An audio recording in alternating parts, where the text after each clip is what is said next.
Magona chere mabuja tati tiripeka chikwereti chomanhoko kwedu kuno. Ipapa tinoda kundokupai zvinhu zvakaringana nosarudzo kunyanya. Sarudzo dziri kuitiwa nzvimbo dzese dzakabuditsiwa vanhu naiye Shabangu. Kaiti kunyepe zviri kuitika. Kureketa kuno guta roBulawayo.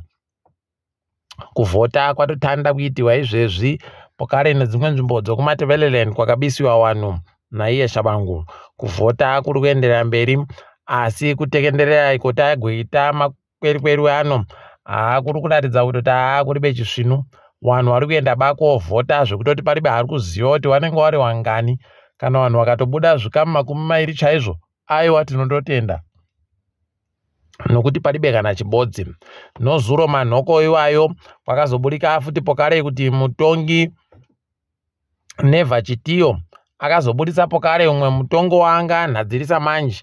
Paya akambenga ati aiwa uyu kufa hakutiziwe aipinda kuMabvuku akasiyiwa achinzi achapinda pakupinda pavanhu vanenge vachivhotewa.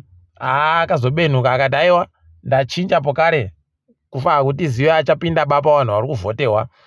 Kureketa kuno noZEC wakabva watoti zvindoburika bva waita kumhanya kubuditsa kuti Scott Sakupwanya kwaindi ahwina kuMabvuku tafarasa MP warume ya.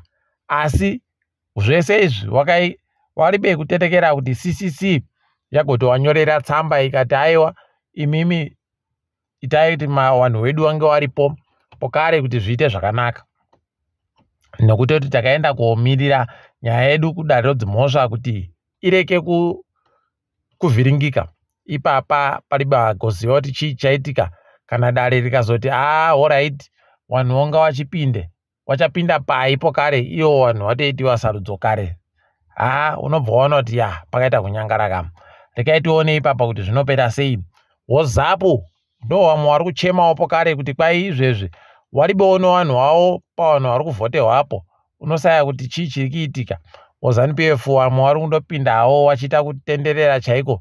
Aiwa zviya zvinoreketeka kuti kwai kana imi mukapinda ndinotopinda ndichimhanya. Izvozvo ndo zvaakuitika manje kune dzimwe nzvimbo. Rekai tigoramba takaringa hedu kuti patinodoka chii chinenge chichiitika.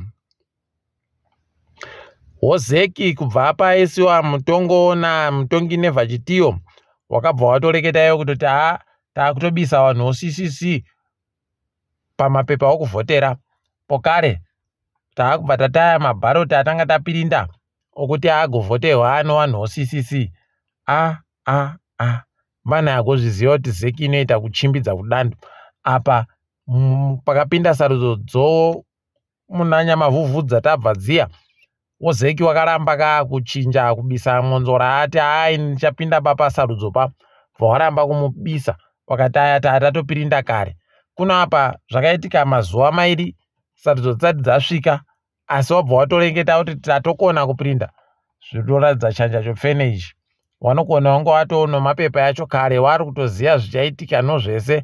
Wandonyepiwa kunzi aiwa imimi itai izvi imimi itai izvi. Heno mabuya angu tiri kuziva zviri kuitika tese. Asi rekai tigoramba takaringa kunoira tsvimbo nodohwe.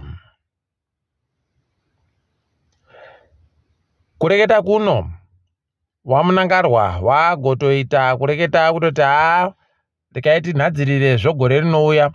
Pai panonetsa John Mangunja ari mukuru agere hunde kuRBZ achabisiwa kuRBZ achibva aenda pamujandirere kuRBZ obva aendesiwa kune iyo Mutapa Sovereign Wealth Fund. Rekai tigoona kuti zvinenge zvichiita sei. Pai kumutapako ndiye anenge agere hunde pokare ikoko. Saka zvawabi yedu kunanzvana dzakakora. Paita pokare Sawira wamunangarwa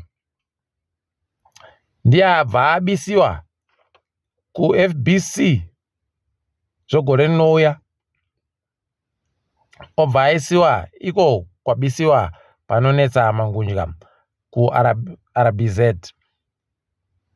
Dhokota John Mushaya Wanhu bhururu wamunangarwa kwaya ndiye anenge ari kutungamira bhangi guru ronyika. Apa munhu uyu aribe kana chibodzi chaakafundira chinochokuita nozvomari kana chinochokuita nozvokutekedza mabhangi. Heno mabuya angu kana takambonetsekano zvakaitiwa naMangunja wendo huno takafitira kuhwadziwa fani. Kwai zvese izvi Mangunja achapedza basa kuRBZ zuva rokugumisira mwedzi waKubvumbi mushaya Wanhu achibva atotandawo pokare kuita basa ipapo. Ticharamba takaringa kwazvinenge zvichienda. Ipapa timbokupai pokare kuti wo cricket wakatoja chikwata choIreland pamutambo weT20 yawagotamba. Ticharamba tichiringa kuti wacharamba wachiita zvisvinu chere kana kuti vanenge vachiita sei. Ticharange tichindokunyepai. Mabuja aiwa tati tindokungwisai kuti zviri kuitika munyika.